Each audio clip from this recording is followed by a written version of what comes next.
I recognize yesterday you just observed and watched the visual biography of the Buddha. That is an excellent work that tells us about the life of the Enlightened One.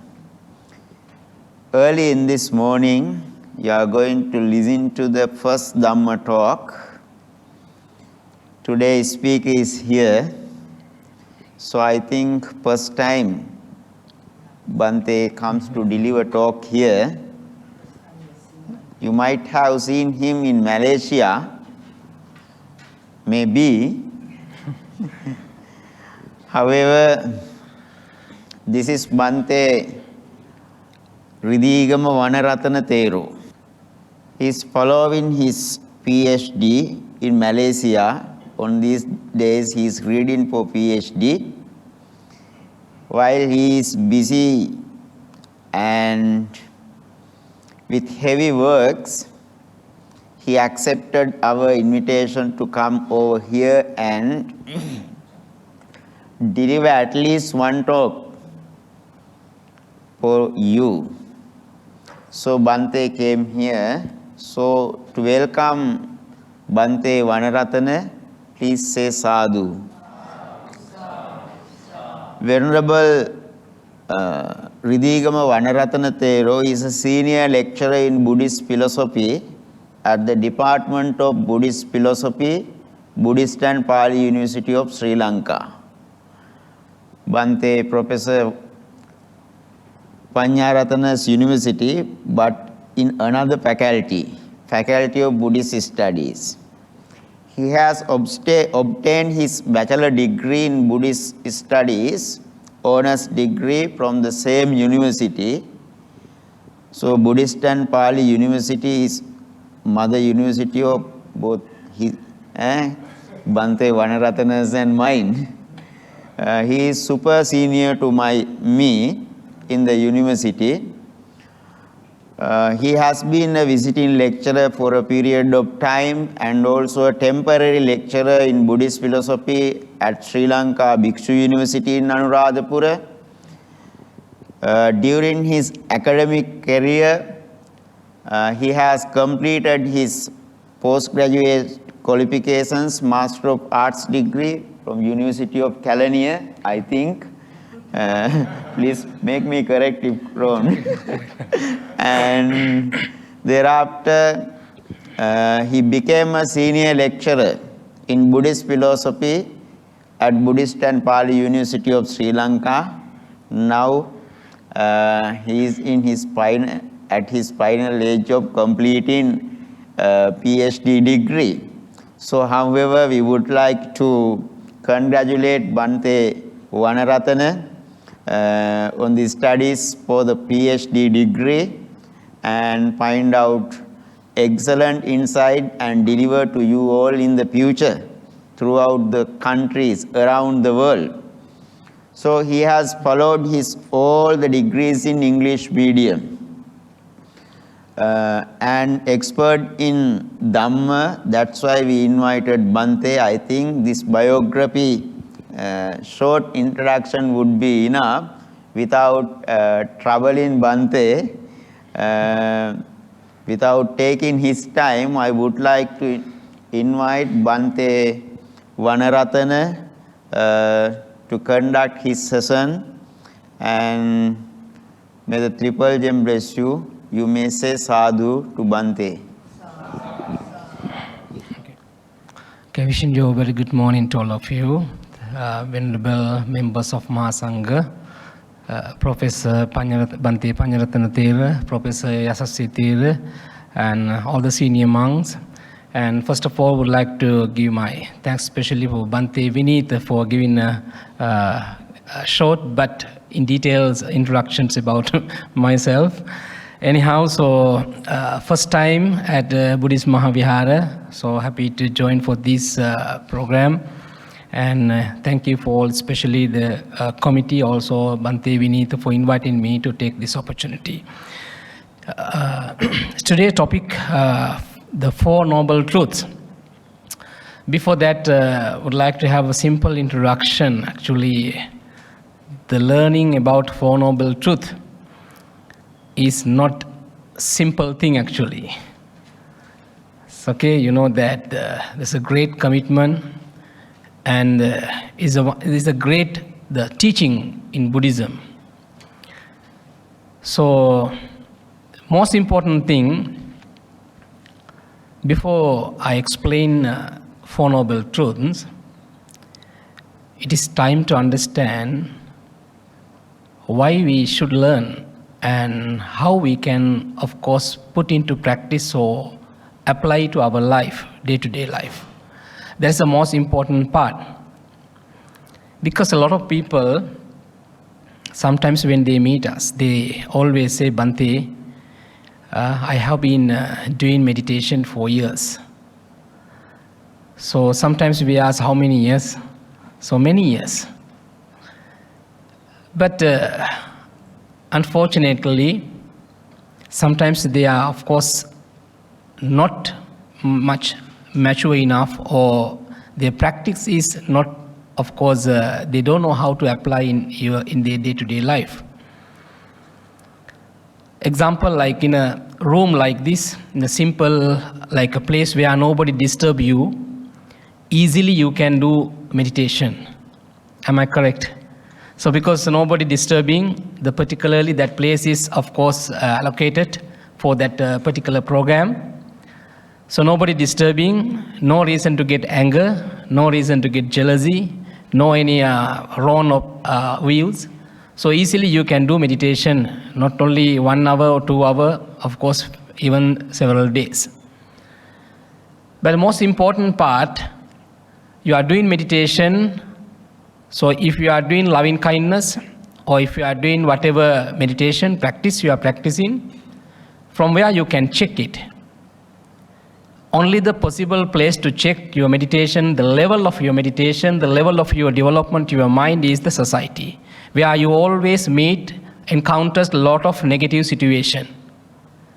Even though we have been doing meditation for years and years, but still if we are not okay to apply, even in our family context, in our social, especially in the working place, in the social life, okay?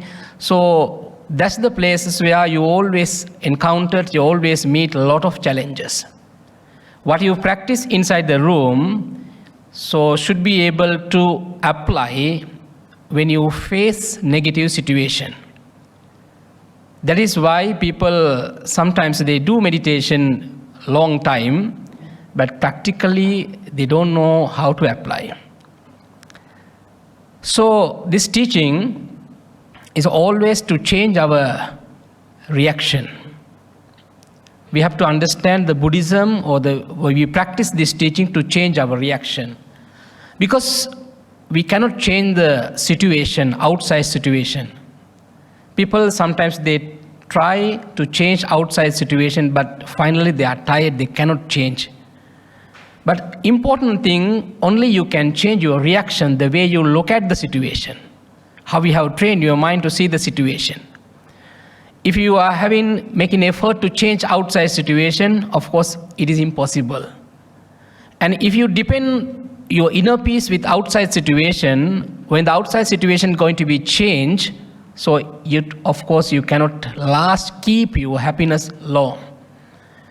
So learning Buddhism, practicing Buddhism, and reading Buddhism, for all those things, of course you can use in a supportive manner to change your reaction. Example, of course this is time to share our experience also. So when I come, actually Bhante Asasi and Professor Asasi, and we of course all used to work in a certain period of time together. And he knows my place also. My temple is of course located in the top of a mountain, a little bit in a forest, almost like a forest, inside the forest. Very calm. And because nobody is disturbing. But when I come first time to Senthul temple, that's the place where I stay here for my studies. So always that the environment is very different, like turn upside down. So the train is moving, people always coming, and we have to go so many activities, outside activities. But it, of course, like sudden change, it took time for me to adapt to the situation. But I cannot stop the train. I can't ask people not to come. So that's the way that then only the possible thing is not change in the outside situation, but I can change easily my reaction towards them. So how I change my reaction, you know that. I cannot sleep without train today. So then, important thing, if you change your mind, if you change your reaction, so easily you can survive. So Dhamma is for that, to change your reaction. If you are not changing reaction, of course, I don't believe that how long you have been practicing, how long you have been listening this teaching could not be very useful to you. There are three words. There are three words in Buddhism, especially we know that we used to read lots from the sutras, okay? And we call it pariyatti, patipatti, pativeda. Okay, you should remember, okay? Entire this Dhamma talk, you will get these three words time to time. Pariyatti, patipatti, pativeda. The pariyatti means, of course, what you read, what you listen actually, other side. The way what you listen through Dhamma talk or what you read from the text. But that is only one part. The patipatti mean what you learn from the text, how you try to put into practice. That is we call patipatti. The last one is pativeda.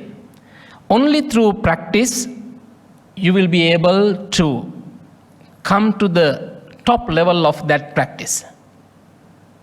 So when you come to the top level example, we take kindness. We learn kindness about kindness, we learn from the suttas. Okay, Subha Sutto, Metta Sutto, whatever suttas you are using, then you learn about kindness. But the reading kindness is very easy, no? Very easy thing. But put into practice that kindness could be a little bit difficult. Not easy like the way, like as much as you read. But once you put into practice, you have to practice a long time. It could be, of course, should generate from you first and then to the family context, then to the working place, then to the social life. Could be for the neighbors or for entire being, all for the being, without any bias, without any partial. So if people say that kindness is, okay, my kindness is for only my children, not for others, that is not, of course, what Buddha explained. That kindness is, of course, we cannot, it could be a kindness, but cannot exactly name as kindness. The kindness is kindness, you cannot be partial or biased to anybody or any particular society or any particular community. So once you put into practice this kindness for a long period of time, so it slowly climaxes, come to the top level. So that kindness, of course, wherever you are going, in which place you are living, with whom you are dealing, no issue. The kindness is there. So that is we call pativeda. The knowledge about, exactly you get the knowledge or the truthful situations about kindness. And that applicability of kindness then automatically it's happen. You are not purposely, when you put into practice, you have to purposely practice the kindness, but once you realize it, once you come to that level, so then automatically it comes. So with that understanding, hope to start this Dhamma talk. The first thing is learning Four Noble Truths. Is we are going to, of course, read and collect some information about Four Noble Truths. The second thing, that is what the important part, the way you try best to add your life, this what you learn, what you read, okay? So the final one is how you can use this teaching, at least to some extent, to change your reaction. Okay, so change in reaction could be very useful to you I think that could be the most important benefits that you are having for this Dhamma talk as well as for this throughout this program. Okay, especially I got a simple introduction because you are having another session, afternoon session with Bhante, the Professor Thera. So it's, I think he will explain clearly to you, but anyhow, to have initial steps. So I got a simple introduction like how did origins and evaluations of Buddhism. We know I get this picture to explain the situation, the social condition what had by Buddha's time.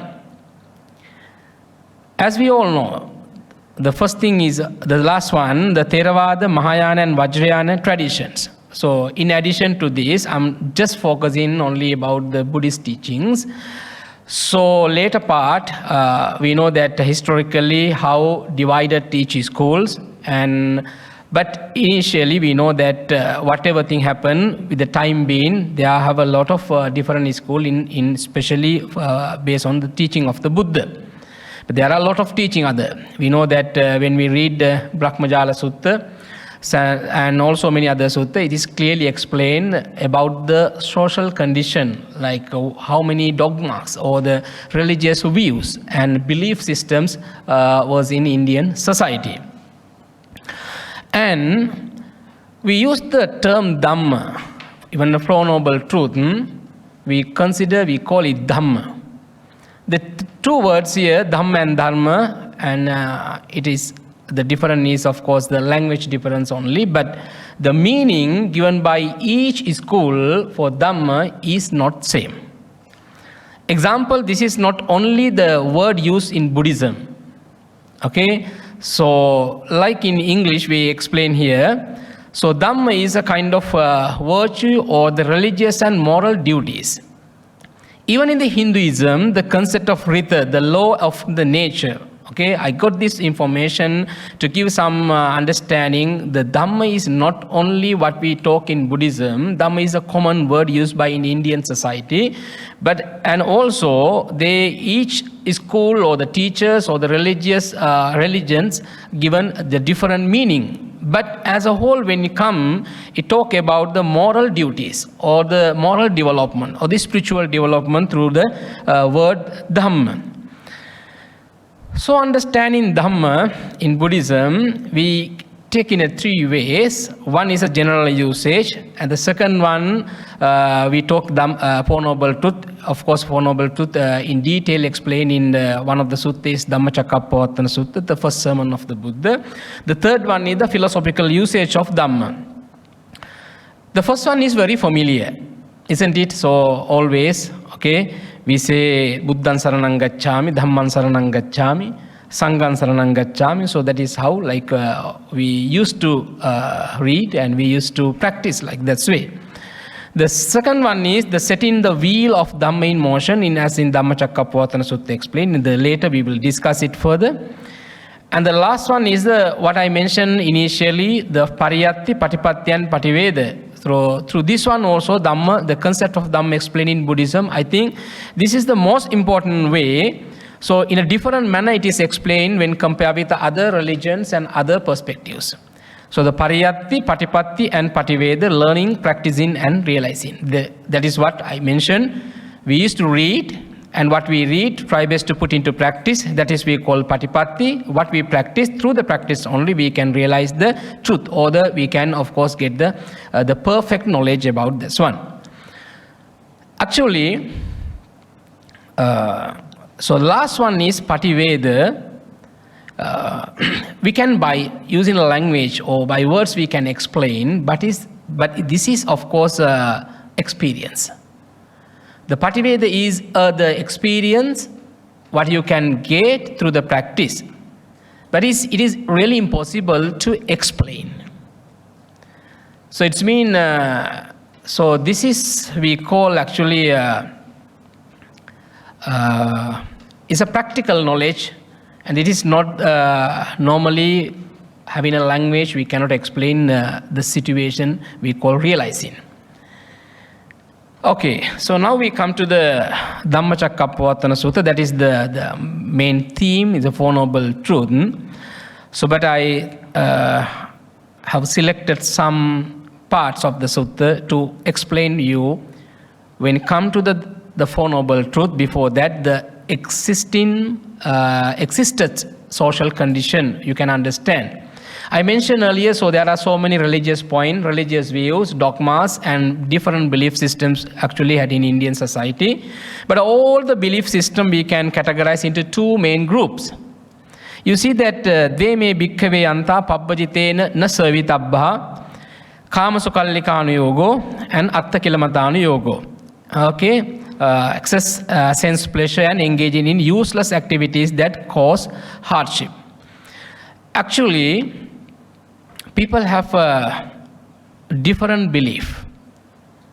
So we can say like anybody is perfect, no? Can say? I don't think that we can say anyone is perfect.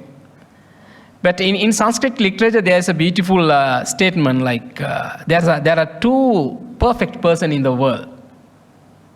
Two perfect person in the world, but not in Buddhism, okay? It is in Sanskrit literature. Did you know who they are? Only two perfect persons. Huh? Buddha, huh? I would like to get an answer from the audience. That could be fine. We can have a discussion also, and we can further explain. Okay, according to the Buddhist perspective, we can say the Buddha is the perfect person in the world. But this is, of course, I mentioned in Sanskrit literature, not in Buddhism. There are two perfect persons. One already died, passed away. Other one is not yet born. What does mean? All the living beings doing mistakes. Okay, so all the living beings doing mistakes. But only two perfect person, one already died, other one is not yet born. That the meaning you have to take, not about the died one or the passed away one or the person who not yet born, but in between people who are living being, they are doing mistakes. Doing mistake is not something abnormal actually. But if you are repeating the same mistake continuously, that could be a little bit abnormal. Because a lot of people, they don't like to accept their mistake, no? Sometimes they say, this mistake is because of my friend, because of my parents, because of my someone. Like you always try to show someone like this mistake is because of someone. Really, I see some people accept their mistake by themselves. This accepting is very important to make correct. If you are not accepting your mistake, of course, you're not accepting because of ignorance, because you don't like to accept it. Always try to show that fault is because of someone. This mistake is because of someone. So understand, we are not perfect. But we are having a capacity, potentiality to understand this Dhamma, to put into practice this Dhamma. That capacity we having. It's like if I use a simple example to prove that one, how we can practice. You can imagine a pot. You are putting this pot under the dripping tap. You can imagine the dripping tap, the droplet by droplet water coming. So when you put a pot under the dripping tap, initially you don't care about each droplet making any impact with the volume of the water of that particular pot. But 1 hour later, 2 hours later, if you peep into that pot, you will see each droplet has done massive impact with the volume of the water of that pot. The practice is like that. So when you practice, you don't think about that very much.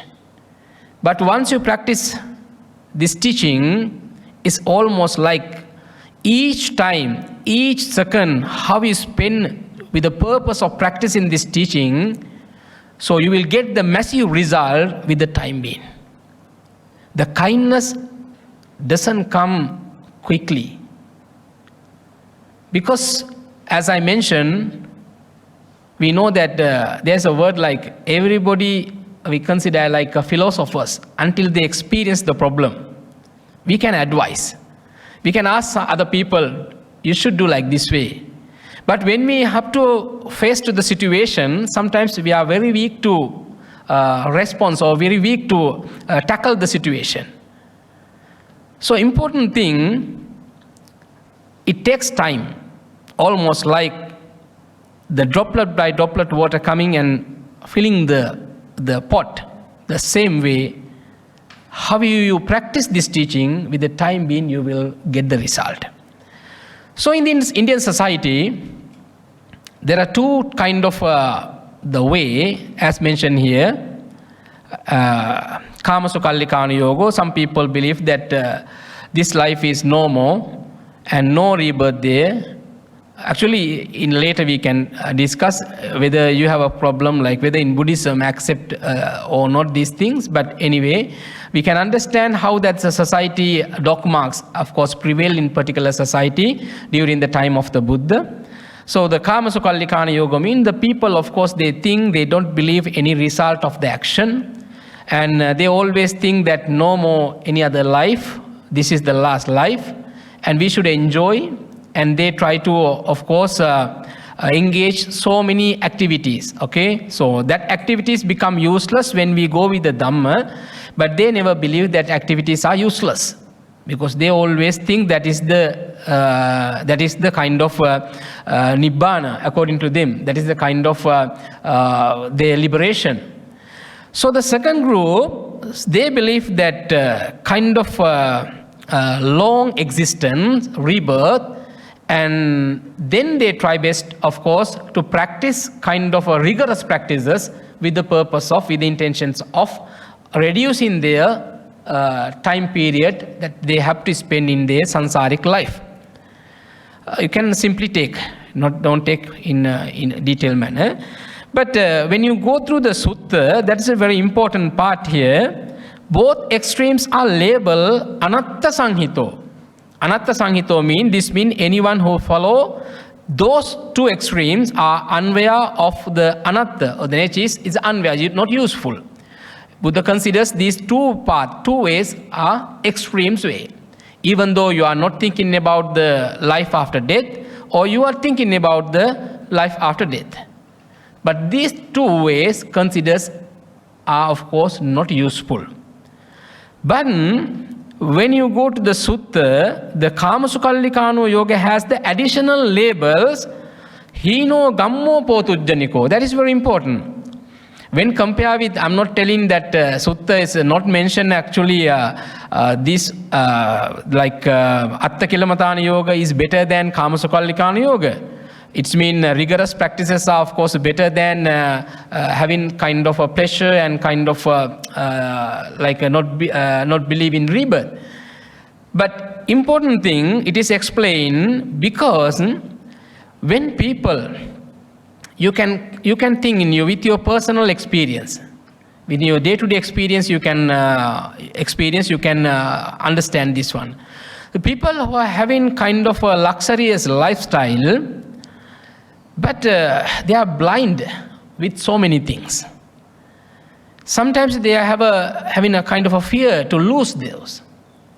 They try always to get more and more. So that is why it's labeled Hino Gammo Potujjaniko. Anyone intoxicated with sensory pleasure is a Hino Gammo Potujjaniko, which is low, vulgar, worldly, ignoble, and not connected with the goal. So the Four Noble Truths come, actually, the last one is the most important one, is the middle part. That one will be explained by Bhante, Professor Thera, afternoon session. So I'm not peeping into that much. But anyway, this Four Noble Truths come as a result of rejecting these two extremes way. To explain this, these are two extremes. The first noble truth, of course, clearly Buddha pointed out why Buddha reject, why in Buddhism not considering like other religions. So these two not connecting with especially the liberation or the connected with the goal. Now you have to time to understand the philosophical meaning behind these two extremes. Kamesu Kama Sukallikana Yoga and we call it Uchchedavada, annihilationism, Nattivada. Mostly we used to listen that Nattivada. It's mean sometimes Natti mean don't have. They are not believing any result of the action. They are not thinking about the karma. They are not thinking about if they are doing something, some kind of work, or then they think only it is a work but no any result. Okay, it means the result is like a influence to your life, or good or bad. Such condition, such way or not, they accepted. And this is the philosophically we call it Uchchedavada and Nattivada. Those who believe, especially like having a very luxurious life, like the way they feel, the way they make happy their sense organs, they believe, okay, they call Uchchedavada or else Nattivada, because no any result. And the second one, Ditta Dhamma Nibbanavada, in the Brahmajala Sutta also explained clearly, they consider about the kind of liberation what they can of course achieve this life itself, no any life is going to be next. Okay, and Atthakalamatana Yoga we call Sasatavada or eternalism Attivada. It's mean Attivada mean they believe something is there. Okay, so and Sasatavada is in other word we use Bhavaditti. So they believe that there is existence, continued existence. So people who believe continued existence, they wanted to stop it, but they thought only the possible way to stop that existence is torturing their body by practicing kind of very extreme practices. Through only those things, they of course they are able to get some solution or the liberation. Those who believe Nattivada, they think, okay, no any life after that, then only this life. So they of course they rejoice and make happy their sense organs, and they should enjoy and experience everything within this life itself. Okay, that's the true extreme. Easily you can divide. And in Buddhism explain Pariññā Pativeda and Pahāna Pativeda. Now important thing in learning about the Four Noble Truths, not easy as I mentioned. One thing is actually people don't like to talk much about suffering. They sometimes, of course you are here okay with that because this is you are now learning and practicing these things.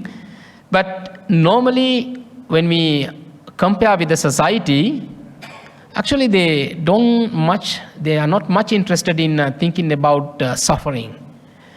They think it is a kind of a negative thought.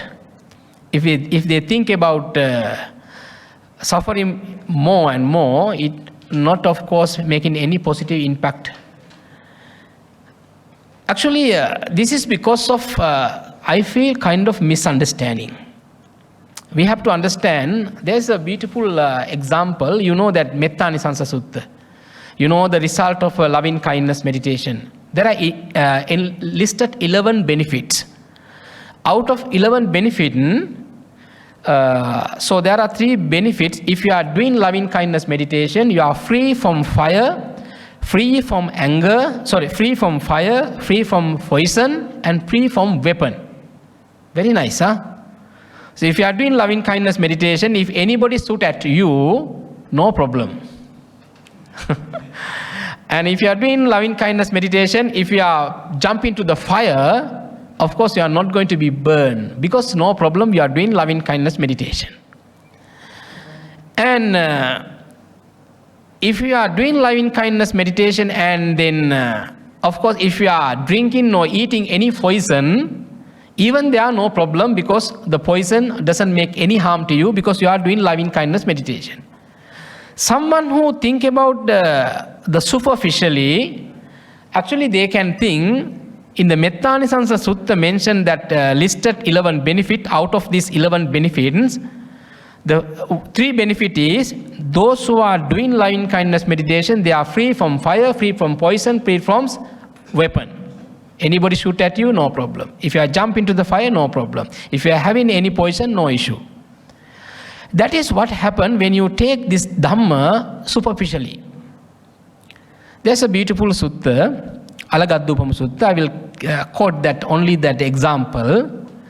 You know that people used in Indian society used to catch especially snake, extract the poisons of the snake. So especially to treat in Ayurvedic treatment, they use it. So what could be happen if someone who want to extract the poisons of the snake, if they are catching the snake in the wrong place, what could be happen? It will turn to you and definitely bite you. So you should have a kind of a skill to catch the snake in a right place. The Dhamma also same.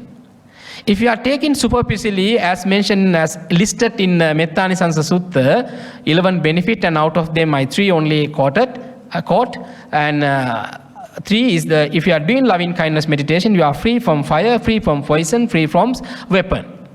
Okay, so very easy. So you can get the good security and protection, no issue wherever you are going. Okay, anybody shoot at you, no problem. Actually, the meaning is, if you take in superficially, almost similar, you are catching the snake in the wrong place. A lot of people, they take this suffering I mentioned in that particular sutta in a wrong manner. So you see that what is free from fire, free from weapon, and free from poison mean? You are free from hatred. See, if you are having hatred, almost you are like inside the fire. Almost like you are having some poison. And you are free from hatred, free from delusion. So that is what explained the sutta in detail. So if you are doing loving kindness meditation, the result bring to you, so you are free from all kind of hatred and all kind of delusions, all kind of negative thoughts. Very important. So the suffering is suffering, but that is not the suffering to take it in a wrong manner, like thinking that suffering is, we should see everything is suffering, something like that. That negative mentality is not actually taught by the Buddha. That negative thought, actually that the mindset of is taken by us according to some scholars, the way they have interpreted the suffering. So the view, it is superficially, as I mentioned, Alagaddupama Sutta concept, idanko pana bhikkave dukkhang. So jati pi dukkha, jara pi dukkha, vyadhi pi dukkho. So, like that it is explained. So in a 3 manner it is categorized: jati dukkha, dukkha dukkha, and viparinama dukkha, and sankhara dukkha. Okay, and suffering due to the mental formation. So mostly, if you are taking, so you are experiencing this suffering in many ways. But suffering in Buddhism not mentioned at all in anywhere. It is something to get disappointed. Suffering explain how it is explained in the sutta. Dukkhang parinyeyang. You understand the particular word used by the Buddha. Dukkhang parinyeyang. Parinyeyang mean you should understand. Suffering is to understand. If you are not understanding what could be happen, you are not going to diagnose properly what is suffering. You are trying to find some remedial actions or any kind of a way to dispel away from the suffering, but that application could may be not practically okay. That is what I mentioned. Someone can give advice when they used to experience the situation. Sometimes they cannot, of course, use what they learn or practice in this teaching. So the important thing, suffering is to understand. That is what Buddha mentioned. Or jati pi dukkha, the birth is suffering, or the getting old is suffering, sickness is suffering, and the die is suffering, or the passing away is suffering, and separation from the good people is suffering, and get together is like living with the people you don't like to keep in touch is suffering, something like that. So explain. But important thing is, of course, you have to understand. If you are living with the situation by understanding exact nature of these things, so all the phenomena is subjected to change. All these single things is subjected to change. Of course, you can control your emotion easily. Think for a while, the way you are taking outside thing to you, how you use, how you take, by using your own faculties. You know? So the mind always, you are collecting the things from outside by using your own faculties, your own eye, your own ears and mouth and those things. So you think for a while how those things going to be lose your peaceful environment, the peaceful mentality. What normally people used to get from outside. We have got this all the faculties to use for good things. But people using those things collect what they collect. Mostly they collect garbage. They collect garbage. We say the divisive speech or the empty words or the those things and covetousness or the jealousy or anger. All those things, of course, garbage. When you collect garbage by using your own faculties to you, then the mind full with garbage. Once your mind full with garbage, mind doesn't know to produce anything new. Because mind, of course, full with garbage. Mind produce what? Mind always produce garbage only. Mind produce what he has. That is why, if you are not understanding this one, you are taken in a wrong way. So the suffering is, of course, in Buddhism, in the Dhammacakkappavattana Sutta, in detail it is explained. And also, according to the teaching of the Buddha, it is very clear, suffering is to understand exact nature of this phenomena, exact nature of our life. It is not something to get disappointed. It is not something to get sad. It is not something to thinking in a negative manner about our life. Of course, if you are keeping touch with outside thing, understanding those things going to be changed. If you are with this pure understanding, those things when going to be changed, no issue for you. Because you know before that, those things, of course, changing. Easy.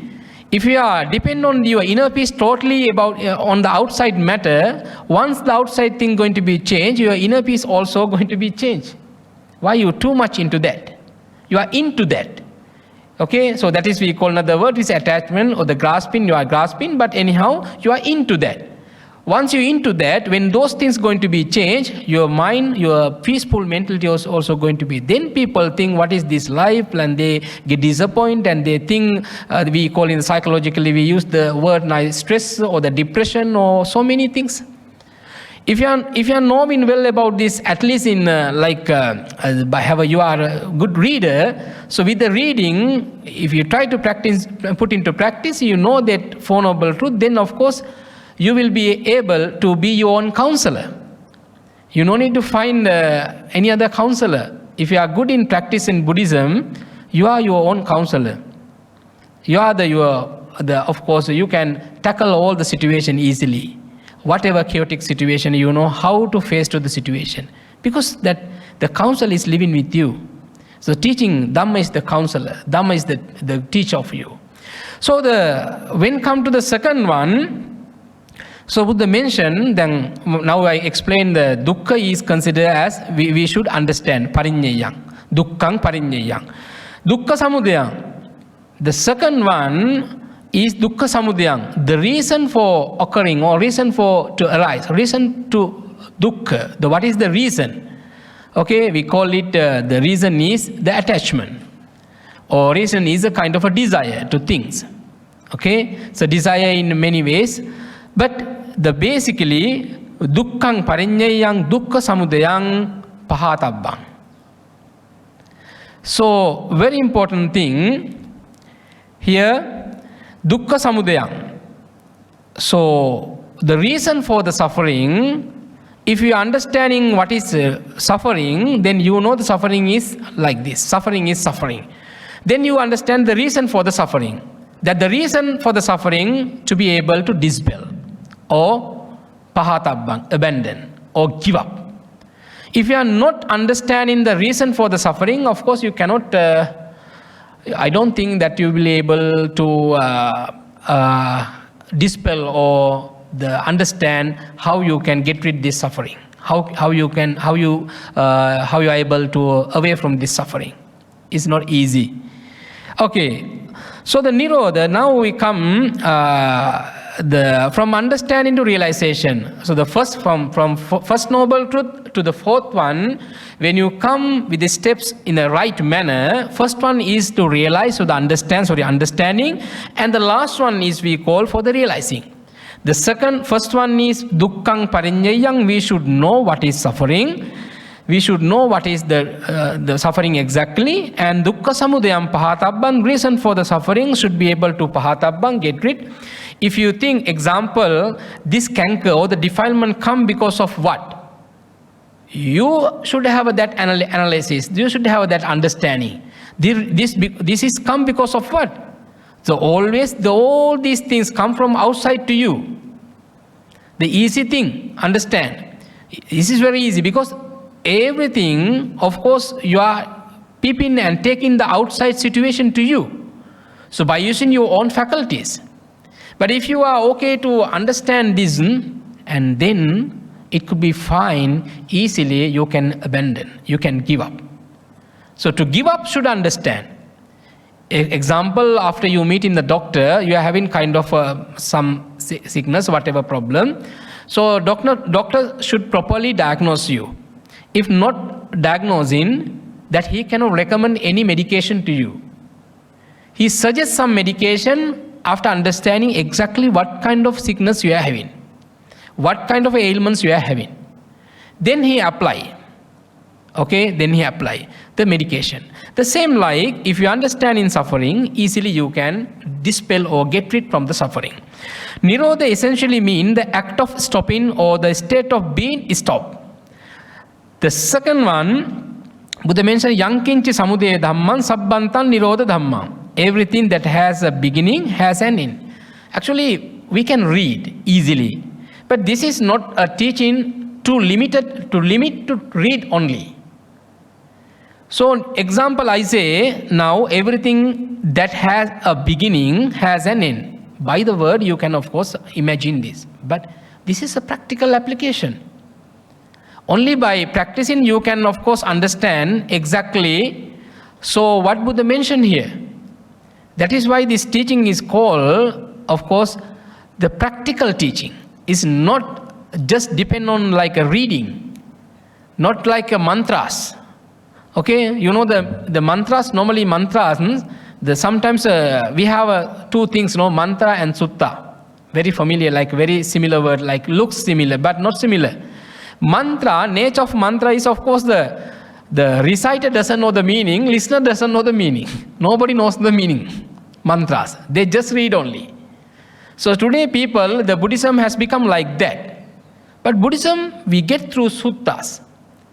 If you are quoting single word from that sutta, it is full of meaning. So in Buddhism, all the suttas, of course, full of meaning. So you have to understand now, actually, this meaning, how far you try best to apply with your lifestyle, so far you will be able to understand the teaching of the Buddha. If not, then I don't think so many Dhamma talk having, so many books we are having, so many listening, of course, sometimes through the like video, audios or whatever things where you are having. Now today we are having, of course, an online platform. Easily you can get access to Dhamma talks. Easily you can read a lot. Now recently developed Nobuai. I think you may know it. Okay, Nobuai. You know AI, with the AI technology, Nobuai, very easy. If you type Nobuai and then you can get easily going to that. And if you are typing any problem there, of course, explain what is suffering. Of course, it explain in detail. If you want it in Mandarin it is explained. If you want in Sinhala language, it is explained. So today you are having a different platform. Easily you can learn. Easily you can read. But reading, learning is not enough, this teaching. So this teaching is going to be shined the way you try to practice it, the way you try to put into practice. Okay, so last one is we call the Satya Kiriya Pativeda. Like the first one is the suffering, you should understand. The second one is the reason for the suffering, to be dispel the reason by understanding what are the cause, what are the facts influencing to make suffering, to have suffering. And the third one is we call Pahatabbang, Parinyayang, Pahatabbang, Bhavetabbang, Bhavetabbang. The third one is the Bhavetabbang, Dukkha Nirodha Satcha we call. Bhavetabbang means you try to put into practice. Okay, Bhavitai, so you try to practice. Bhavetabbang, the word Bhavitabbang is you try to practice. Okay, so then last one is Satchikiriya Pativeda and Satchikiriya. The last one is realization. The same what I mentioned, 3 words, we call Pariyatti, Patipatti, Pativeda. 3 words I ask you to keep in your mind. Pariyatti, Patipatti and Pativeda. Again it's connected here. You see, Pativeda, it means Satchikiriya. Of course, realizing. Only through practice then you will be able to come to this point. So I always appreciate learning and reading, of course, very good. Reading suttas, of course, very good. But whatever thing you learn from the sutta, you should try to first apply to you. Let's take one example. You are a person who used to get angry quickly. The anger is always with you. Could be because of your children, could be neighbors, could be friends, could be for whatever reason, always you are getting anger. So normally that is the shortcoming we have in always. No, sometimes people, same joke we can do someone, but someone not bearable, cannot of course get it. Okay, it's a different way. But I mean, if you try, you learn about kindness, now you try to slowly put into practice.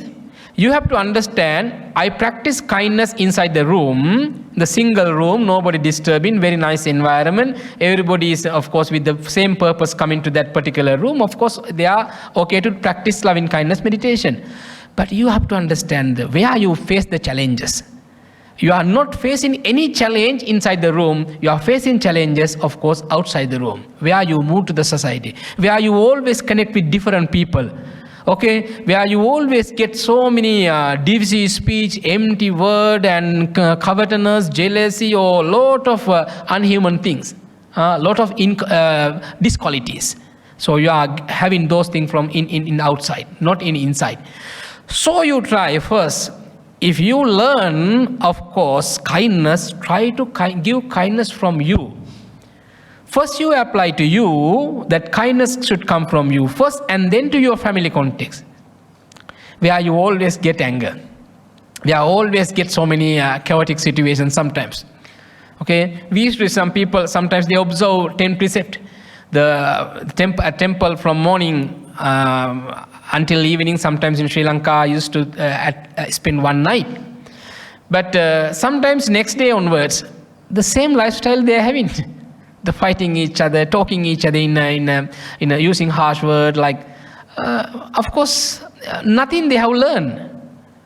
One night spending and listening a lot of Dhamma talk, reading a lot of books at the temple, but after they stop that all the practice or that period, once they go and join to their normal lifestyle, of course, what they learn now, nothing remain. So important thing is then, kindness then, second to your, first from you, second to your family, third to your neighbors, and try to send it to others like your friends. When this gradual practice is there, with the time being, that kindness not biased to only your family, not partial to only your neighbors, not only to your friends, or not only your working place. That kindness, of course, become kindness without any comment, any interpretation, like it is pure kindness. That kindness is wherever you go in, whatever people you meet, whoever you are with your talking, so whatever situation you are experiencing, no problem, that kindness will be there. Sometimes you will think, Bhante, the true kindness also sometimes problem. I know that's the problem going to be asked later. Okay, true kindness is something like you think it not. Sometimes people try to use misuse it. But in Buddhism, you have to understand always. If we think about like other people, how they are doing, how they are looking at us, and how they try to use us, but if you think of that. And again, what happened? You are, of course, destroying your pure mind setup.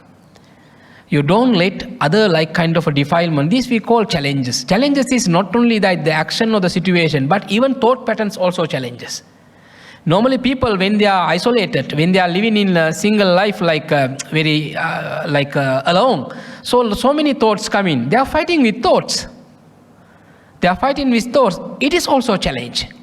Because mind, if you are not practicing this kindness or whatever thing you learn from the text, the mind is of course having big space and always this negative influence. Normally, you know that people, always when they are alone, they try to always concentrate about negative. Because in the psychologically mentioned, the lot of negative things, of course, quickly come. The reason, always you experience negative thing in the society. When all those things happen in outside, easily whatever wrong thing happened many years ago, it's of course automatically come.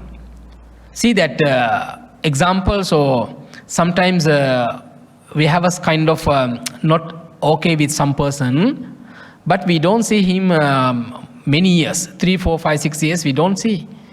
But at least from somewhere when you see him or her, you don't know where it was, that anger, but suddenly it comes. We don't know where it was, but somewhere it was. So that is why important thing, the way you apply Satya Kriya Pativeda, mean Satya Kriya is of course understanding the truthful way.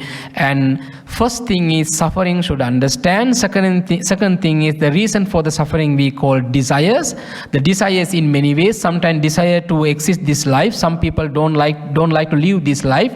They think like life is full of enjoyment and happiness, like they have in luxury life. They have a very greedy on their goods and the things, their money. They don't like to live. Some people don't like to live this life. They want another life, and they like to go very we call where they can receive all the things they expect. We call in like a heaven or the paradise. They like then some different perspective. Anyhow, if you understand, then you know the reason for the suffering. If you are living more and more or many lives in this sansaric, more suffering going to be there. Then easy, of course. That is why we try best to understand the reason for the suffering. So try best to limit your desire, to reduce your desire step by step. So it is to be done slowly. It cannot be done quickly, suddenly, immediately. You cannot do it. It takes time. Okay, that is why the practice is the difficult part. Once it is practiced, easily can come to the Satya Kriya Pativeda, the last one, the realizing about the suffering exactly. Okay, the last, I think, okay, most probably last few slide. Okay, so why we practice this Four Noble Truth? To have a balanced lifestyle. Actually, you will see that this picture, life is of course complete with the three things. We can divide the last truth is Eightfold Path into three main ways. You have to understand this. This is very important. Ethical development, and also through the ethical development and other two steps, of course, connect with mind. You will see that when you see the Noble Eightfold Path, I hope that everyone here, of course, good in learning, good in, of course, knowing what are the Eightfold Path. But this Eightfold Path, you know what is the first thing? The first three is right speech, right action, and right livelihood. Not the first right understanding and right concept. The first thing is what are the how you can get the ethical development. Ethical development means the way you are living with other people. How you try to control your mouth. How you try to control your speech. How you try to control your behavior, action. Very easy. If any behavior is going to be detrimental to yourself and others, that behavior is not recommended or accepted in Buddhism. If any word is going to be harmful to yourself and others, that is not accepted in Buddhism. So if you are doing engage in a misconduct, sexual misconduct or kind of wrong lifestyle, that is not accepted in Buddhism. So easily you can understand that if no having ethical development, of course you cannot to move next steps. first thing is ethical development. How you live with your family members, how you live in your monastic life with other people, how you deal with your friends and the devotees, how devotees each other doing the things properly. If no that ethical development, I don't believe anybody can go to the next steps. If you don't know how to control your speech, if you are a person who used to seek gossip and empty word and divisive speech, if you are a person who normally in the society, two persons together always talking about something else. But you have to understand how, Bhante, you will ask, Bhante, a lot of people come to us and they always used to share some gossip with us, so how, then should I tell them, no, don't, I don't want to listen to any gossip? Should I tell like that? No. I know it is normally, naturally, people when they gather, they used to tell some gossip and other thing. It's okay, people sharing, but you should not attach to that. You should not get it that. And normally say in Sinhala same saying, get in one side and leave it to other side. Okay, let it to go from other side. Okay, get it from this side or let it to go other side. Like that way, you can practice without taking, to be there without taking whatever empty, whatever gossip, whatever divisive speech, whatever wrong thing, harsh word shared by your friends or someone. You can, of course. Sometimes you cannot tell, sometimes as human being, directly we cannot tell, okay, don't share gossip, I don't like, I don't want. But then, but with that your practice, that your friend and other people will understand with the time being, he's a person like that. So I don't want to share anything. Like that way. So then, if this ethical foundation is weak or not properly established, I don't believe that they will be able to move to next steps. Okay, so ethical foundation is very important. Understand? Then yes. Okay. First thing, right view, right. Okay. Sometimes, okay. That's what you mentioned is correct. But right view in here, right view means, of course, Four Noble Truth. Understanding Four Noble Truth is the right view is made. In a normal lifestyle, if you are thinking about, should have a right view, okay, how you practice right view? You have to practice right view through your action, through your words, and through your thoughts pattern. The right views come like that. If you thinking about right view should come first, but first should come practice from yourself how to control your words, how to control your thoughts, and how to control your behavior. Then in normal lifestyle also, through only practice, the right view, how come? If you, example, you go to the class, you learn. Okay, if you go to the class, you learn. But you have to, of course, pay attention on that. Your thoughts should be, of course, what you learn right now. And what you learn from the class, then physically apply it to your life. Okay, it could be Dhamma, whatever thing, it could be science or the biology or whatever thing you learn from the class, you try to practice. Then right view is come like that way. How right view come automatically? Right view doesn't come automatically. Right view come through the practice only. The practice in Buddhism, first is how you try to control your speech, control your thoughts and control your behavior. This effort take time. With this effort only, of course, you have to see the right view mean not having a supervision. Right view mean you try to see in the balanced manner. Then right view mean you are changing your reaction. How you can change the reaction? Reaction cannot be changed suddenly. Reaction is to be changed with the practice only. So it takes time. Okay, we'll explain in the question and Q&A session later. Okay, Bhante. Then like that way, the first thing is so important, the ethical development. That's ethical background is very important. If not having ethical background properly, so other practices not easy. Okay, so example, we talk about jealousy, we talk about the covetousness, but jealousy and covetousness, of course, when you with you always, you don't have a way to see the right way in a proper way.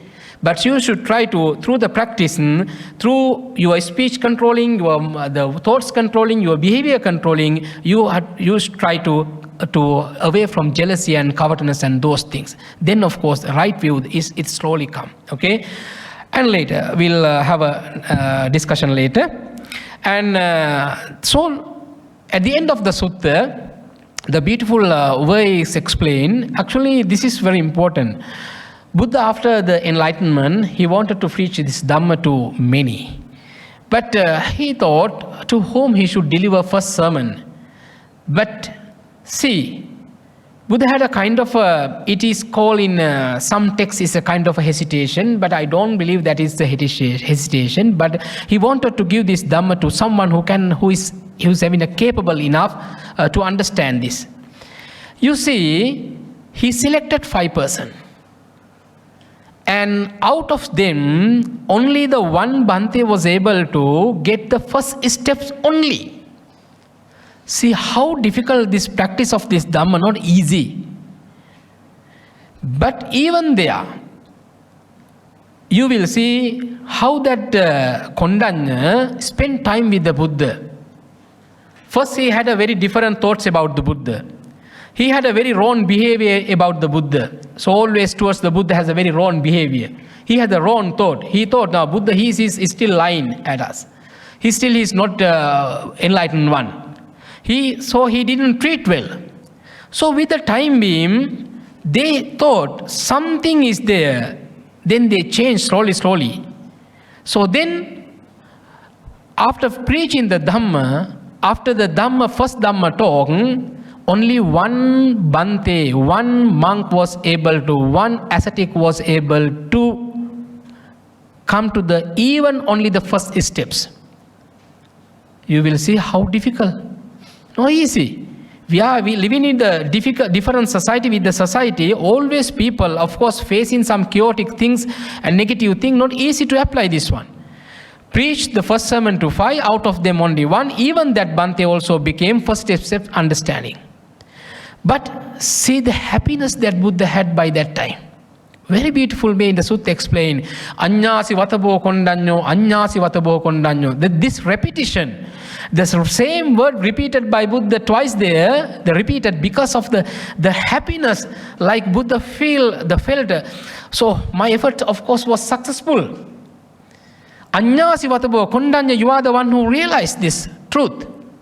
See the teacher how felt happiness. After preaching Dhamma, even that Bhante was able to come to only first steps, not Arahat, only Sovan, first streams. But even there, the Buddha felt very happy, so his effort was successful. So, Atako Bhagava imang udahanang udanesi, udahanam means the happiness, word of the happiness. Anyasi vatabo kondanyo ti, itihidang ayasmato kondanyasa anya kondanyateve namang ahositi. So, very beautiful manner. So, actually, if you read with that meaning, okay, with understanding this, what is of course inside the sutta, the boost bumping. So very, I feel how the teacher, okay, felt that situation, his effort. So his effort was of course success. Then understanding suffering is not easy. That is what the message we can take. The understanding suffering practically not easy. Word by very easy. Okay, I always say everyone is a philosopher until they experience the problem. Okay, so practical applications of Dhammacakkappavattana Sutta, the Four Noble Truths. So the middle path, the ethical and mental development, through ethical development, of course mental development. Okay, as Bhante asked, we'll explain later. So in our monastic life also, first consider ethical development. Even in the normal life, what time should wake up, whatever things they should do for the elder monks, and the dervish should keep the connection in between the monks. So it is the ethical and mental development. Then ethical and mental development slowly when come, you will be able to control your reaction. Once you control your reaction, then the calmness come from within, not from external sources. It is achievable only through controlling our reaction to the situation. So then understand, calmness should come from you, within you. The peaceful comes within you, not from outside. If your peacefulness depends on outside, of course you may not be able to have that peacefulness or continue that peacefulness long time. It could be vanish or away from you very soon. Once you are experiencing some negative situation or whatever thing you try to keep in long time, when those things going to be changed? If your happiness depend on your chief, if your happiness depend on someone then those people, they are changing. They are physically changing, mentally also changing. when those things going to be changed? If you are love to the computer, once it is broken, your happiness, of course, depend on the outside thing. So you are going to be, of course, get sad with the situation. Okay, the important thing, calmness should come from you. Then easily you will be able to have a control your reaction. So that is the lesson we can give. Then the material and spiritual development will be there easily. So that is the practical application of Four Noble Truths. I, of course, mentioned very brief what Buddha taught many days for 5 ascetic. Of course, I use to just have a very simple explanation to you what is Four Noble Truth. So only here, especially within these 2 hours. Okay, so still more time to go. Okay, now I thought you get some point, but I think from now onwards we can have a very friendly conversation in between you and me, and through then that's of course we can have a more understanding and detailed understanding and about Four Noble Truth and its practical application. So once again, I encourage you, the middle path, okay, in the afternoon session, Bhante, Professor Yasasi Thera will explain clearly. So how that middle path guiding you, ethical development is there, mental development is there, and spiritual development is there. Through the ethical and mental development, once again, we will be able to control our reaction easily. So once you control reaction, the inside, the peacefulness, of course, come from within you, not from outside thing. So then the development, material or spiritually, no need to be worried about that. In Buddhist, in Sinhala literature, there's a beautiful saying. So I will tell in Sinhala first and then explain. Atat natat paralava sudanini mahata halot yeheki paukam notabam. It's a simple words. This is not a teaching. This is a poem. Atat natat paralava sudanini. Doesn't matter whether you are having rebirth or not. Don't worry about that. So people think about Bhante, what could be happen in our next life. No need to be worried about that. The important thing, how you spend your time in the present situation. Okay? So atitan nan vagameye pachuppannya anagatan. So atitan nan vagameye pachuppannya anagatan. So past is already gone. So no need to be worried about the past. No need to worry about whatever thing you have committed to have done in your previous situation. Don't worry about that. Human being used to do mistake. But if you continue the same mistake, that is something you have to make it correct. Okay? Pachuppanyanagatam. The future is yet to come. So a lot of people today depend on past and depend on future. They are losing their present happiness. Okay? So that is why when people are alone, always they used to think about some negative things, what they experienced earlier. So it is not easy, but try best, of course, to not to open, like in say that don't open the door that past is gone, close the door. That's the saying, past is gone, close the door. So don't open the door and let past thoughts come and despoil your peaceful mind. So important thing is how you are having the peaceful situation now. Okay, thank you so much for everyone for your kind listening. So it is time for you to further explain, to get further explanation if you have. Okay. Okay, thank you so much. Sadhu, sadhu, sadhu. I think that the sensual desire is easier to identify and also easier to take into consideration. Simple lah. But the second one is the one that is a bit more harder to identify and a bit more harder to take into consideration. Second one, the second extreme, whereby we're talking about the human beings doing things that are challenging and continue doing those challenges, thinking that they are benefiting from it. If I'm getting the essence right. So in human society nowadays, people are doing all kinds of things that are related to the second one, second extreme. For example, they run very fast, or they can jump very high, for example, or they take stress, like intense stress, you know, or they do intense discipline actions, anything that is humanly possible, they just push themselves to the limit. So yeah, so that's the second one. The second one is the one that is harder to identify and harder to take into consideration because everybody are practically doing it for their own.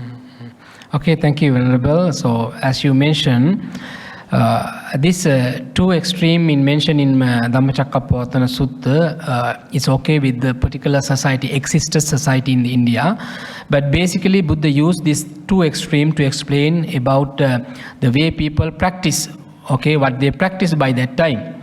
When we apply these two teaching today in the modern world, in current society, we have to understand like, so sometimes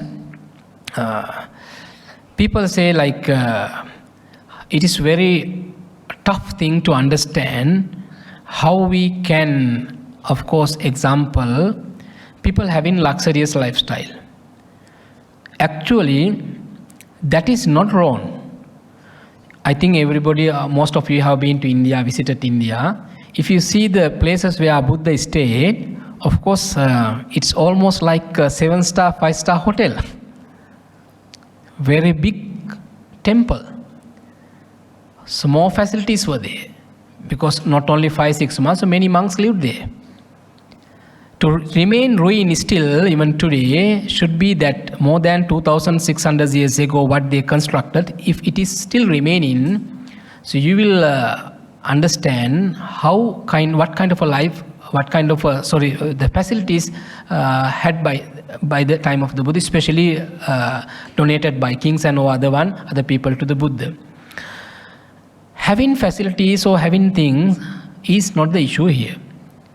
We cannot say like some people use vehicle or very good lifestyle. That is not wrong.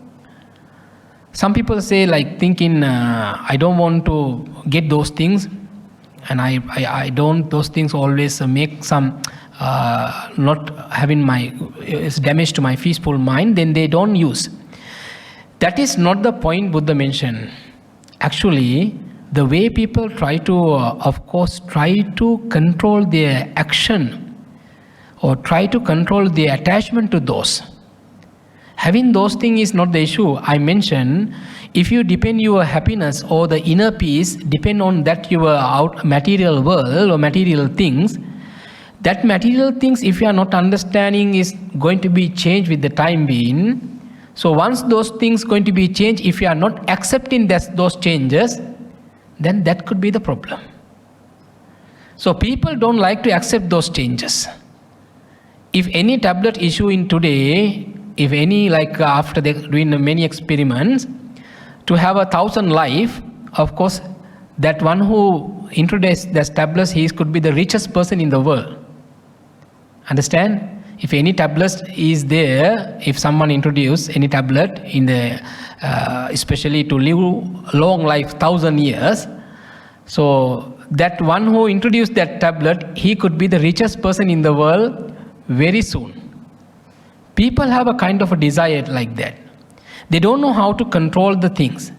Actually, this thing is not matter to, of course, to get disappointed thinking like someone having a very luxurious life or someone not having. But important thing, the way you change your reaction, how you try to live without getting attachment or without keeping your inner peace with those matters. That is why this entire sutta explained. It is not something Buddha mentioned, don't use kind of a luxurious thing or you should practice something like that. No, these two considers are attachment, because if you attach to the lifestyle rigorous practices, so you are thinking that through this practice only you will be able to get some solution to the problem, even that one also wrong. If you thinking is, of course, no more practices, no more things like this is the way, that is also the kind of a huge and attachment. So that attachment, once you understand, of course this is immediately we cannot do. It is not like quickly you cannot do it. Okay, we cannot, of course, like we cannot how we say like to lie at ourselves. We cannot do. Okay, we can, in the language we can do many things, no problem. I do like this, I do like this. I remember a very small story. The one person with his servant, he's a master. Master is not a monk. Master is like a rich person. He went to the river bank with one of his servant. So he shoot at crane. Crane is a kind of a bird, okay, and kill it and ask servant to cook it for his dinner. The servant took it to the house and roasted it, and he ate one of its legs. The servant ate one of its legs and keep other legs on the table, on the plate and the table. The master sat for the dinner and he turned the bird upside down, but he saw only one leg was there. He asked, what happened to the other leg? The servant replied, when you shoot the crane, it was standing in one leg. Okay, normally the crane you have seen like in the lake, normally standing one leg and try to get his food. It was standing one leg. Like that way we can answer for the question, no problem. People always they try to console, they try to generalize their mistake by using the language. Try to generalize. It is a little bit, I do this one. It is okay, little bit is no problem. But little bit is also kind of the way you are making damage to your mind, kind of attachment. So then this is a result of experience and practical application. That practical application in Buddhism we have two ways, like we call in Buddhism has this we'll call extrasensory perceptive knowledge. This is Anubhutika Jnana. Anubhutika Jnana means through practice only you will be able to realize.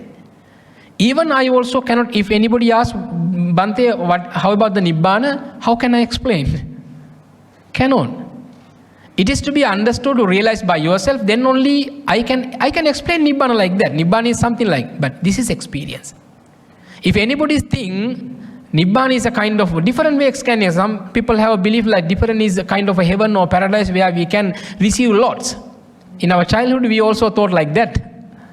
Okay, Nibbana is the place where we can of course receive so whatever thing we wish. But this is something to be understood. By using the language, I also can what I have learned, because my subject is Buddhist philosophy first, and I do my second subject is Buddhist social work. So with that understanding, I can explain Nibbana is like this, but that is not real understanding. This is only by using language. So important thing, Bhante, as you mentioned, these two extremes, of course, practically very difficult to accept and apply to our life, but it is to be done step by step.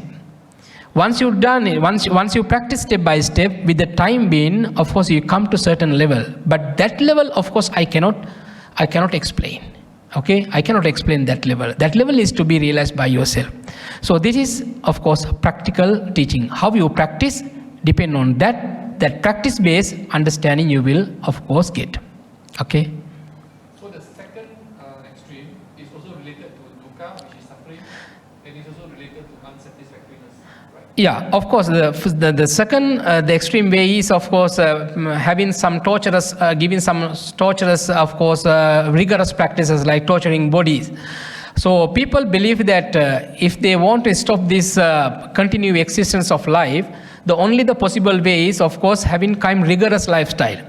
Mentioned in the Sutta, Kukkura Bhuta, Gro Bhuta, Ajar Bhuta, some people used to live like goat. Some people used to live like dogs. Dogs, how eat and how drink water, the same way people followed. Some people, even even during the very difficult climate situation, they used to be without having any clothes. Like that way, people did these things because they don't by that time, okay? Because we have to understand the particular social condition, prevail situation. By that time, they thought only by applying, practicing this way, they can, of course, stop this suffering. But even there, also Buddha mentioned that is also suffering, because people, if they are doing without understanding what they are doing, so they are not going to be long time. So many years they will be practicing continuously, but they never understand exactly what is suffering. But they try to apply so many things to the suffering, but without understanding suffering. It's like, of course, you are having some sickness, but not diagnosed properly, but you apply so many medication without knowing what you are having. So that is the same like way. So then by that time, of course, it was labelized by Buddha, but in the sutta I mentioned, so it is more than the luxurious life, Kama Sukallikana Yoga, the Attakelamatana Yoga, the rigorous practices, I cannot say appreciate or accept it, but when you use the sutta, so the word used by the Buddha is different. Like Kama Sukallikana Yoga, when explained, additionally Buddha used 3 adjectives: Hino, Gammo, Potujjaniko, and Anariyo Anatta Sanghito. But it means it is a vulgar, it is a lower lifestyle. Okay, so but even the last one, Attakelamatana Yoga, rigorous practices named by the Buddha explained Ariyo Anatta Sanghito. It was Ariyo Anatta Sanghito. It is of course not connected with the your goal, but having a luxurious life could be like little bit, they are fully blind. No, of course, with those things, they don't like to change because they don't like to lose those things. That is what I mentioned. If any tablet issue today or tomorrow to live 1,000 years, of course, they are the people who are buying that one. Because people have a kind of way. So the second one is, of course, is connect with the, as I mentioned, but it is a little bit different manner it is explained in the sutta. Yeah. This is something like not one by one I didn't explain, so like Four Noble Truths. So of course Bhante Professor Asasi also will explain, but I wanted to give something like different things, how we can practically experience this one. So, so many reading not useful, but at least reading also okay. If you are doing nothing, at least reading also okay. But the reading going to be should be very useful manner. We should be able to put into practice. That's what the theme was today. Okay, so not is based on Four Noble Truth, but not totally like each. I didn't explain each slide what is suffering, say reason for the suffering or the like this. Okay, you can many suttas. I said Nobuai now very supportive platform for you. Nobuai is a very supportive. I don't know whether you are aware or not about that. It is like AI technology. You just go to the Google and type Nobuai, Norbi, and Nobuai. So then, of course, when you click and then you have a kind of bar to type whatever you want to know further. If you type explain about Four Noble Truth in simple English or in Mandarin or any language, even in Sinhalese, okay? So very easily you can get so many details. Very nice, okay? That could be a little bit, we cannot say 100% authentic, but actually it has been developed by the professors and the scholars in the field of Buddhism, okay? In the field of Buddhism. So AI technology. I mean that like sometimes you feel some simple, you need some simple answer. Sometimes you know that by reading the suttas, by learning this teaching, with the time being you will understand what are the solution for the problem. So it takes time, but it's happened with the reading and also try to how you apply to your life. But in the middle, if you are having any simple question, if you are not okay to ask anybody, if you are seeking help, of course, easily you can type in Google Nobuai, because in different language it is explained. It could be very, for me, I feel like okay to use, okay? Normally, even Dhamma talk also same, okay? Even text also same. If you are reading the 10 books sometimes, different authors, written by different authors, different way it is explained by them with the experience. What they experience, based on the experience, they use Dhamma. Sometimes they interpret it in a, it could not be something okay to us. The interpretation, of course, the close to their understanding and close to their practice. So therefore, whatever, if you are listening Dhamma talk also, you have to be careful. If you are reading the books also, you have to be careful. But my suggestion for you, of course, better you go through the suttas, original suttas. Now, easily you can read, easily you can get the meaning. That could be fine, better than like depend on other sources. Okay, because I still okay to read, still okay to understand, better to go through the suttas. Then, of course, no interpretation, no any like different way, like different experiences there, only like pure sutta. Yes, Bhante.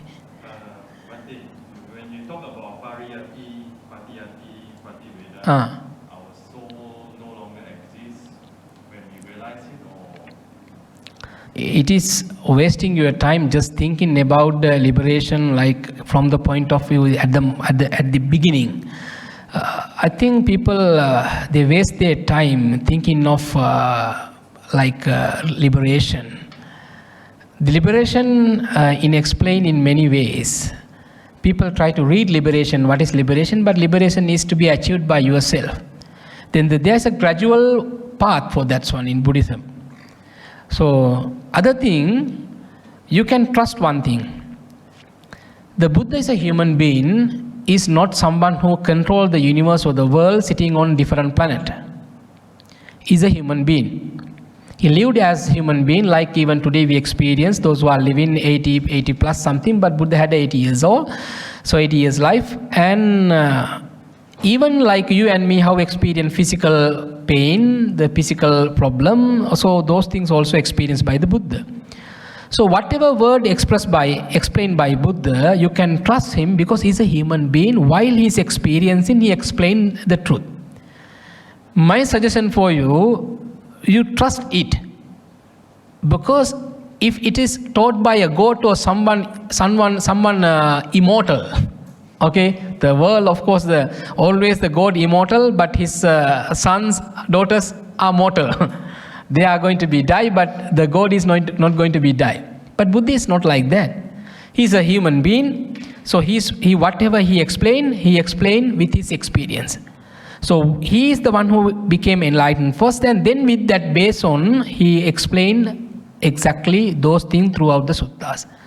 So the pariyatti, what you read, the way you try to read the things about the suttas, that is what I suggested. Okay, Dhamma talk also okay, it is not bad, but I suggest you, I advise you, of course, it is better if you can refer the suttas well. That could be fine, okay, because no any interpretation, no any other words, no any personal opinions there, because pure Dhamma is there. So better you read, try to allocate your time and try best to read the suttas. Then only when you read a long time, of course, you try to put into practice, however, you try best. That is what I mentioned earlier, like example, if you are taking kindness, initially you should be able to cultivate that kindness from you. Okay, because in later you will explain, Bhante, the Professor Asasi, there are 4 efforts always we should apply our life. The first effort is, there are 4 efforts.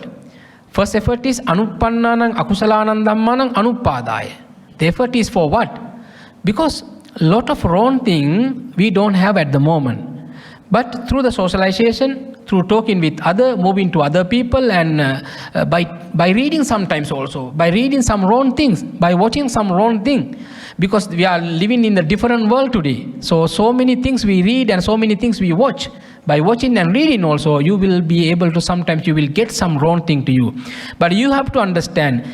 But that understanding, of course, comes with Dhamma. Anuppannanang akusalanang dhammanang anuppadaya. Whatever wrong thing you are not practicing, the easiest way to understand it is wrong. If it is detrimental to yourself and if it is detrimental to others, then you no need to do it.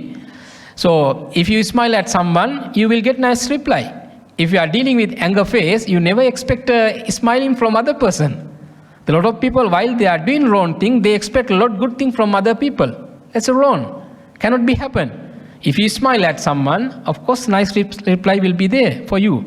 So like that way, always, if it is according to you, you should be the example. You understand. If anybody is doing this word for me, this word or the work or the behavior for me, so how I don't like the same big other people also don't like it. So understand it. So that is the way we have to think. That's the first effort, is try to not to get wrong thing with your understanding. You understand this wrong thing is of course going to be detrimental, harmful to yourself and others. Second thing, if you are having at the moment any wrong thing, like if you are a person who get angry, you are a person who anger is always with you. If you are a person full of jealousy, full of covetousness, full of greedy, so many wrong things. If you used to always talk about empty words, gossip, okay, very interested, if you are interested in gossip. So then you have to understand, these are the wrong thing at the moment I have. Then your second effort should be, the first effort to distinguish, and second effort is of course to dispel the abandon, give up the things what you are having at the moment. Okay, the second effort is, that's the effort. Uppannanang akusalanang, akusalana mean unwholesome thing. Uppannana mean already you are having. Okay, pahanaya, try to abandon. Third effort is very, very good. anuppannanam kusalanam dhammanam uppadaya. You try to cultivate whatever good things you are not having. You know this thing is really good. If I want to become very simple person, so these are the things I should try.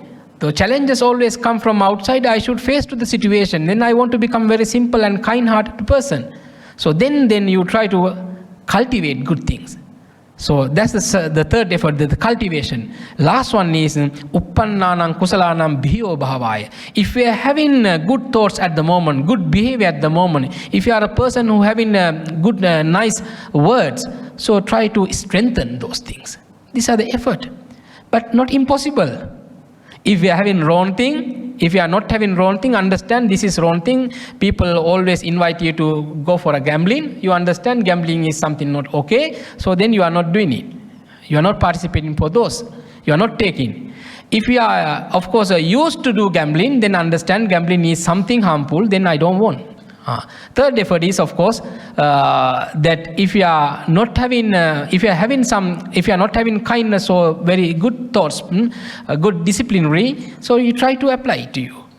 So if you are having at the moment these good qualities, try to always strengthen in these qualities with the practice of Dhamma. Okay, easy and not difficult. So therefore, the word, of course, uttered by the Buddha. So you have to understand, of course, whatever read, as the Reverend explained, whatever read, whatever try to put, when you put into practice, you should know whether it is, of course, okay or not. And then the last one is the realizing. You come to the top level of that understanding. Once you come to top level, we cannot explain that level within stay in this situation. That is why even Nibbana also like that. You are in a like example, you imagine a mountain. Okay, you are going with another friend. The friend climbed already to the top of the mountain, but you are still in the bottom. So the friend, how he see the outside, you cannot see. You are easily in the bottom, but what he see from there, he can say, he can explain, but of course you cannot understand, because it is to be realized by himself. So after climb the top of the mountain, then only you can see what your friend experienced. Nibbana is like that. No need to talk about now that, but try to, of course, go with your life with those teaching. Then that understanding could be there, because Buddha, you can trust still, Buddha is a human being. He uttered, he taught what human being possible to apply. Okay? Okay, then we can wind up the session.